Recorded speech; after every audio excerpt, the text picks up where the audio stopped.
So I'm here by complete coincidence at the same time of a major event. This is actually my first time at the Spirit of Vincennes. You know, overall, I would say that Vincennes is probably one of the most well-preserved historic towns that I've seen so far. This city is so old, the biggest attraction here is someone who died in the 1700s. What up, Lieutenant Francois-Marie Bissot, Sieur de Vincennes? Its glory days came before electricity was invented, and they built a university here when horses were still the main mode of transportation. Welcome to Vincennes, Indiana, the original capital of the Indiana Territory with a rich history, but today, it's mostly known as the answer that nobody gets right at trivia night in bars across the country.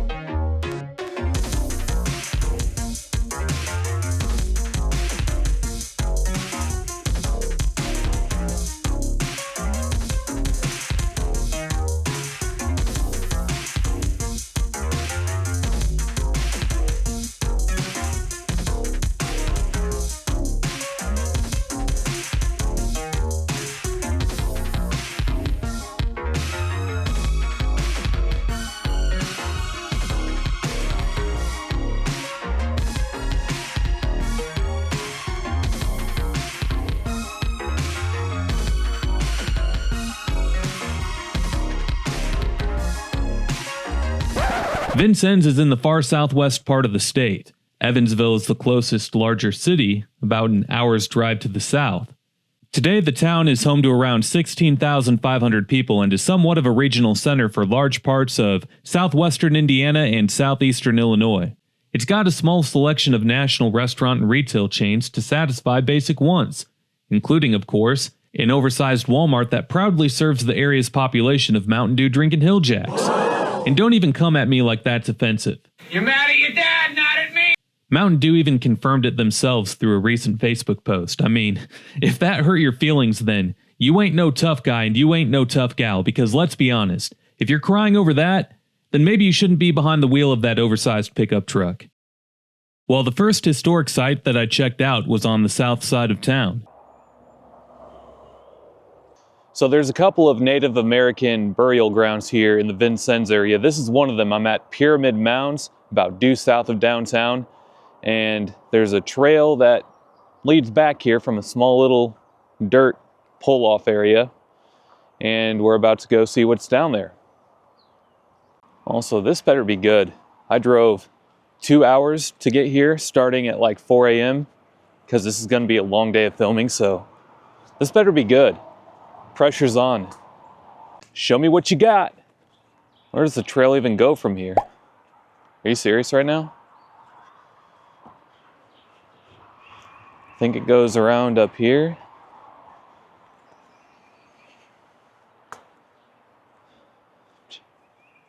And this is not well maintained at all.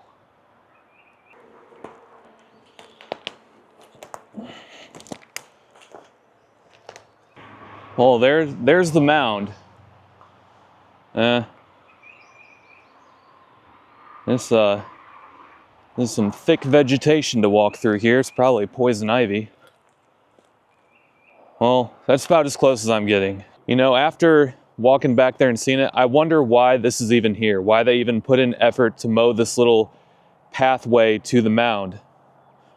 I wonder why, because that was not much of anything. That was one of the most pathetic historic parks that I've ever seen. Pyramid Mound is one of the few Native American burial mounds that are left within the area. The other one that's tied closely with Vincennes would be Sugarloaf Mound. Easy to say now that I probably should have just gone to this one. According to megalithic.co.uk, Knox County once held the highest concentration of these mounds in Indiana. Not sure what county today would be considered to have the most burial mounds left, but apparently not Knox County. There were hundreds of these mounds that dotted the landscape in the area around Vincennes, and all but 2 of them were cleared out for farmland and for the city. Anyway, these burial mounds are pretty common in areas in the Midwest along major rivers. In Vincennes' case, the Wabash. So I'm here by complete coincidence at the same time of a major event, rendezvous here in Vincennes, was not planning on coming here for that, and there's hardly any parking at this National Historic Site here, but this is probably the most impressive looking memorial in the state of Indiana, by far and away. More on that event here in just a bit, because right now we're at the George Rogers Clark National Historic Park. The giant rotunda that you see, that's the memorial that was constructed between 1931 and 1933. The park marks the spot for what's believed to be Fort Sackville, which was a British outpost that was used during the Revolutionary War. But before the Redcoats showed up, Vincennes was actually a French fur trading post. So yes, this town was colonized by multiple European powers before it became a classic Midwestern American Walmart hub. When the British arrived in 1777, British Lieutenant Governor Edward Abbott rolled into town and reportedly freaked out by the amount of Native Americans who were living here, so he ordered a stockade to be built around the fort. And it looked somewhat like this. I would build a great wall, and nobody builds walls better than me, believe me. The British dipped just a year later in 1778, and that's when the U.S. rolled into town and claimed the place. The townspeople of Vincennes were actually into the idea of the U.S. gaining control. They supported it, but the British came back shortly after, and this time they came with soldiers and some French militia from Detroit, and they briefly took back the fort. It was only 1 year later when George Rogers Clark attacked and retook the fort in 1779. It was then renamed Fort Patrick Henry. After the Revolution, tensions didn't exactly cool off. White settlers and Native American tribes clashed regularly, and the original fort slowly deteriorated, so in 1787, a new one was built further north called Fort Knox. Eventually, the townspeople and the soldiers didn't really get along exactly, so the army went even further north and built Fort Knox II. That one was used during the War of 1812, but after a while, officials determined that it was too far away to protect the town, so they disassembled the fort and let the debris float down the Wabash River. Literally. Freaking idiot! Man, it has been super buggy this morning. Super buggy. When I was out flying the drone over by the Wabash, so many fruit flies everywhere. Man. But, beautiful morning here in Vincennes, nice glow of the sun. And now I'm at Fort Knox II State Park. Fort Knox II. Not one, but Fort Knox II State Park. There were as many as 5 forts in Vincennes at one point. Fort Knox II State Park is where you can stop by and imagine what things used to be like in the late 1700s and early 1800s if you wish. It's free to visit, but if you want, you can pay for a guided tour. And while Fort Knox II was doing its thing, there were 2 U.S. presidents, William Henry Harrison and Zachary Taylor, who were stationed here. Yeah. It's a fun fact, unless you're Zachary Taylor, who gets left out of trivia night at your local bar even more than Vincennes does. I mean, for real. Whoever thinks of Zachary Taylor when you think of former presidents? You know, overall, I would say that Vincennes is probably one of the most well-preserved historic towns that I've seen so far. Madison, Indiana comes as a close second, but this is a little bit different. I haven't really come across a place like this before. This is pretty neat. And I haven't even really shown you the downtown yet. Well, back at the George Rogers Clark National Historic Park, the Spirit of Vincennes Rendezvous Festival was in full swing. It's a revolutionary-themed event with parades, reenactments, and people in wool outfits pretending that it's 1779. I got a chance to talk to Zach, who is a reenactor who took part in the festivities. This is actually my first time at the Spirit of Vincennes. I've been a reenactor with the NWTA, the Northwest Territory Association, for about 2 years now. 2 years. What got you interested in this? I got my degree in archaeology. I started doing a lot of experimental archaeology where you recreate the same things that they had at the time and used them the same way that they would have in order to learn from the experience. And after doing that for a while, I reached out to the NWTA to try to find some friends doing the same thing. So what is this gun that you have here? So this firearm here is the British Brown Bess, also known as the Long Land Pattern Musket. This is a second model, slightly shorter one. It was issued to the troops en masse as the war went on. Very nice. Standard flintlock. Uses a stone, a piece of flint, to strike against a piece of steel, creating the sparks that then fall into the pan, travel into the barrel, and ignite your powder charge. Very nice. So, what are you going to be doing here today? So we begin each day with a parade and a color ceremony where all the units, both Crown forces and Continental forces, get together out here in front of the George Rogers Clark Memorial. And we have a demonstration there for the public. After that, there's small events that go on all throughout the weekend, about every hour.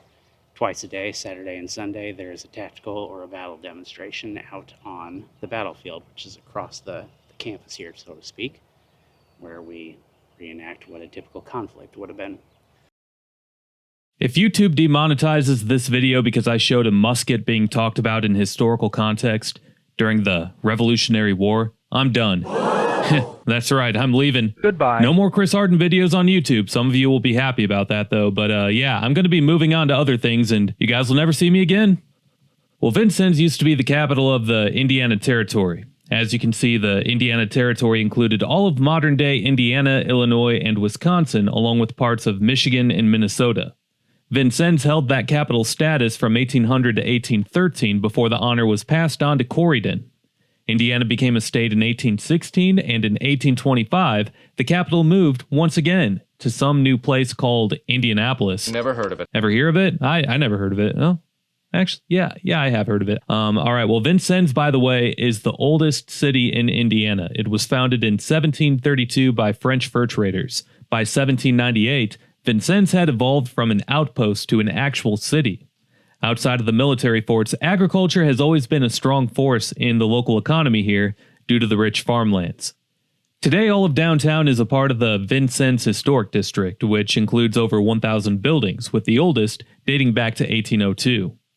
With Vincennes being among the largest cities in Indiana during the early 1800s, state leaders wanted to construct a canal that connected the Wabash with the Great Lakes. So then came the birth of the Wabash and Erie Canal, which was built from Evansville to the Ohio-Indiana border near Fort Wayne, where the canal then connected with other canals in northwest Ohio, where it then eventually connected to Lake Erie. At the time, the Wabash and Erie Canal was the second longest canal in the world, and the largest in the U.S. The canal proved to be a huge economic boost for a short time for cities and towns along the Wabash River, including Vincennes. It mostly helped area farmers collect stronger profits from their crops as shipping their products became much easier.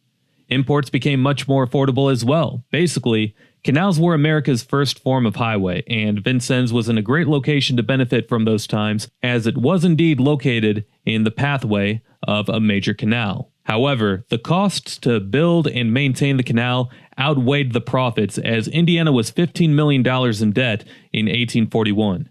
Shortly after the construction of the canal was completed. Constant major river flooding along the Wabash, along with droughts in the summer and ice in the winter, required the canal to be constantly repaired, and it was just too expensive for the state to do so. Railroads quickly were gaining popularity across the country, and by 1870, railroads replaced canals nationwide as they were quicker, more affordable to repair and operate year-round, and just better in each and every way. Vincennes ended up having as many as 5 railroads, making it a busy railroad hub for it being a small town. Additionally, the town had electric interurban lines throughout the early 1900s. From an industrial standpoint, the railroads helped Vincennes turn into a manufacturing center. In the late 1800s, several large factories were built along the Wabash, including the Vincennes Foundry and Machine Company. The original foundry was made of wood and was burned down in 1885, only for it to be replaced by the brick structure that still stands there today. The men who started the foundry were from New York, and here they produced steam engines, mills, fences, pumps, pipes, kettles, and cast iron storefronts, which many of them are still intact in downtown Vincennes today. Pretty neat. Most of the historic buildings that still stand in town today were built around this time, the late 1800s and early 1900s, as this is when the city really started to prosper.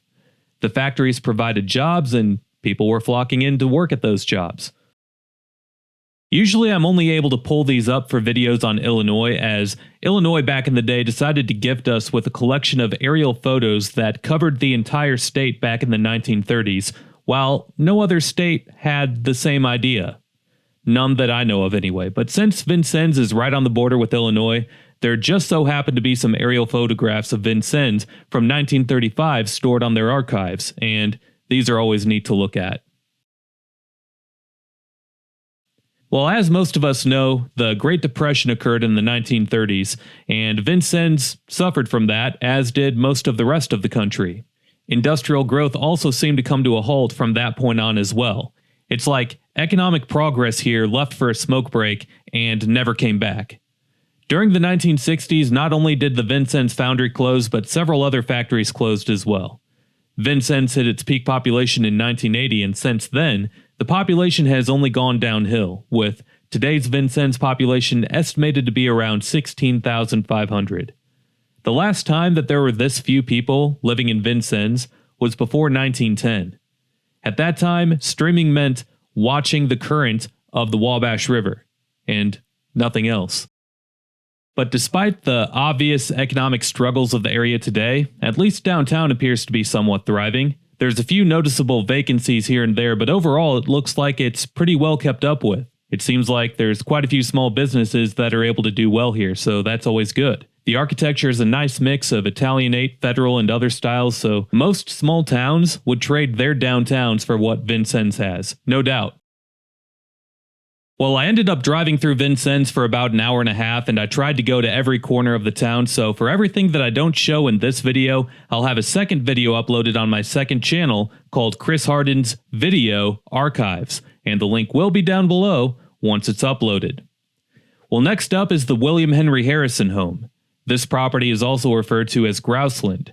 Harrison was the first governor of the Indiana Territory, and he was the 9th U.S. president. Harrison and his wife ended up having 8 kids while living in this home. This home was built from 1802 to 1804 along the Wabash River to be the center of government for the Indiana Territory. It served as such until 1812. Family members of Harrison owned this property until 1850.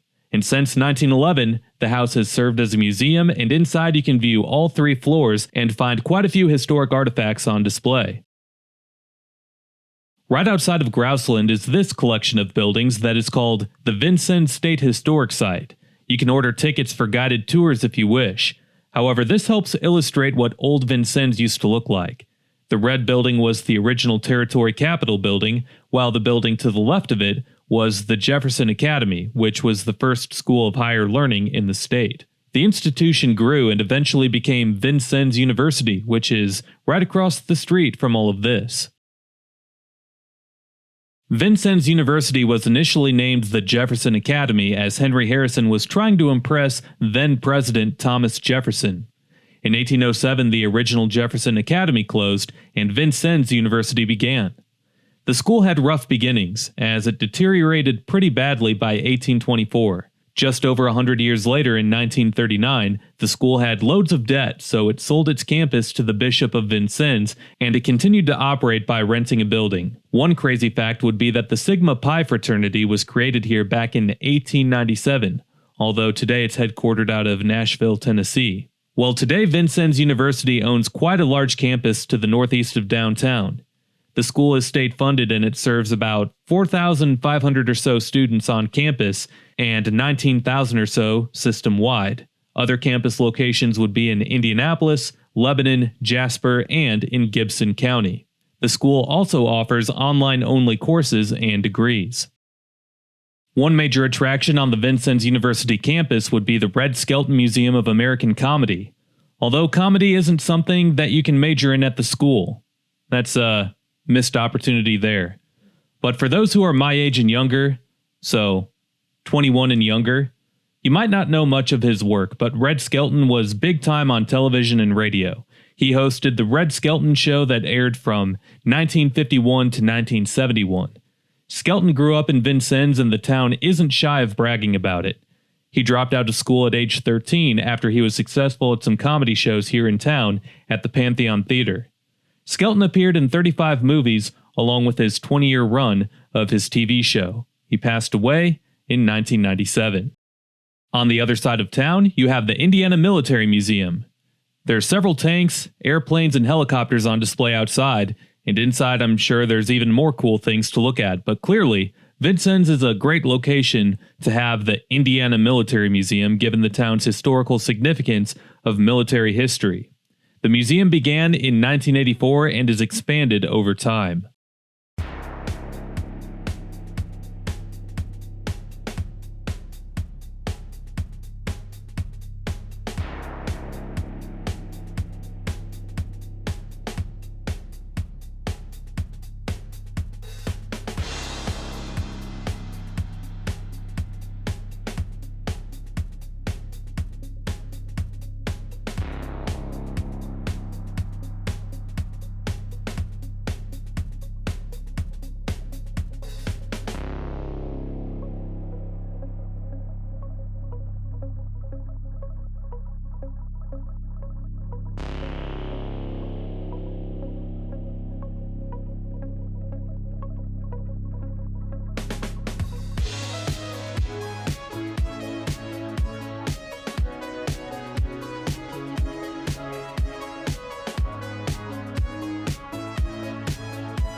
Alright, well now we're back in downtown and it is now that time.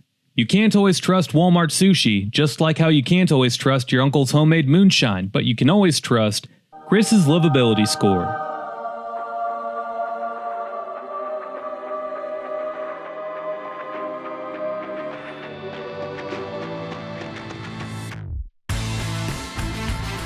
Education. This is Lincoln High School, home of the Alices. Weird name, right? I mean, not a weird name for a woman, but just a weird name for a nickname for a high school and their athletic teams, right? I mean, that would be like calling them the Chris's. Well, the name comes from a former minor league baseball team that used to play here from 1903 to 1913, and that name was derived from a 1900 book titled Alice of Old Vincennes. So there you go. It's still a weird name, though.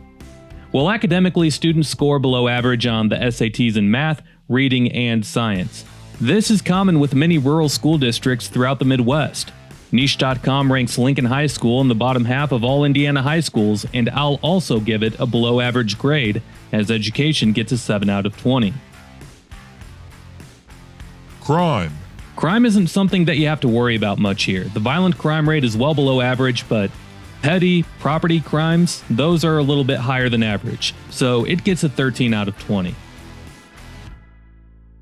Downtown. I love the appearance of downtown and the potential it has to become even more special as time goes on, but we'll see if that happens. There are quite a few noticeable vacancies here and there.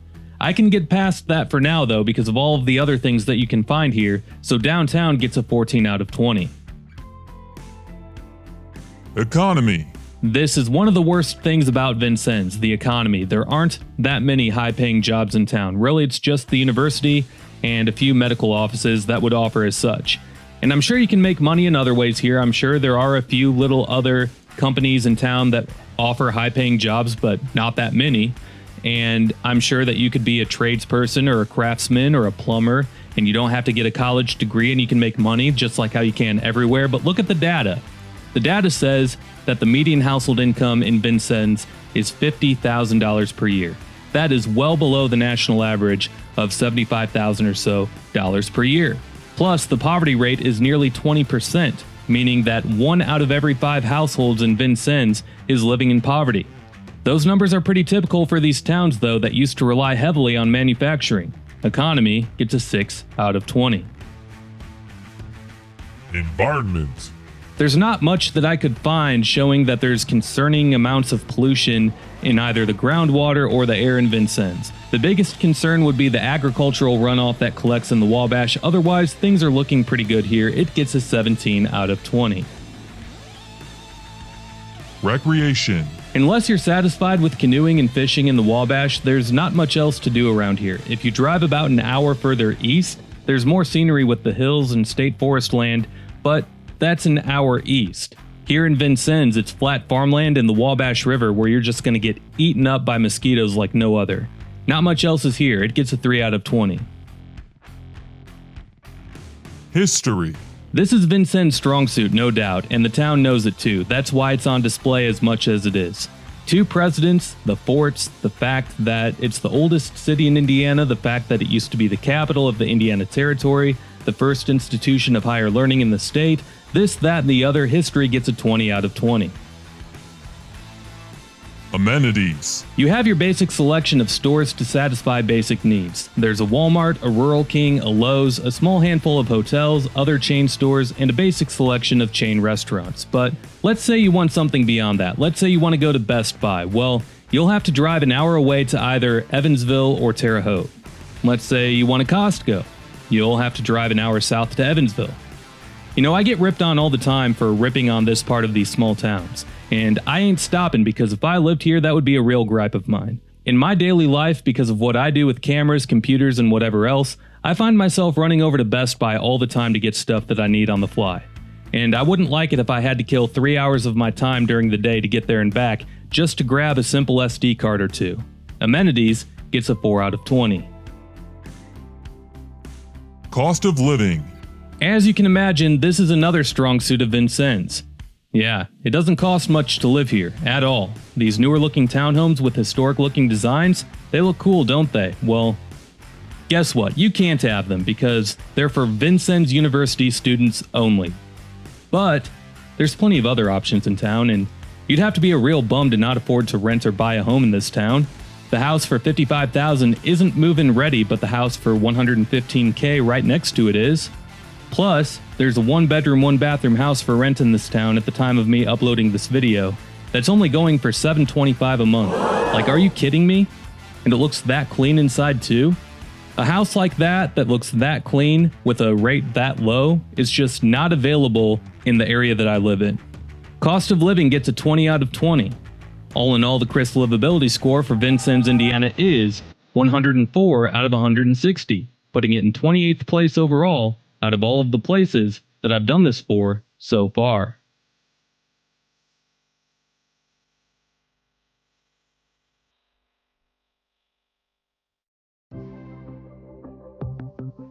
Well, if you've made it through this entire video, hopefully you'll be able to get some more answers right during trivia night. Now that you know that this is where the George Rogers Clark Memorial is, and you know that this is where the William Henry Harrison home is. But outside of the historical facts, the vibes of living in Vincennes today aren't much different than living in any other town of its size in Indiana. Unfortunately, there's not much momentum to speak of with the economy here. For example, there's a few other southern Indiana towns that I can think of similar size that are doing much better in that regard, places such as Jasper and Seymour. Meanwhile, to see my other videos on places throughout Indiana, check out this playlist here. We'll see you in the next video. Peace.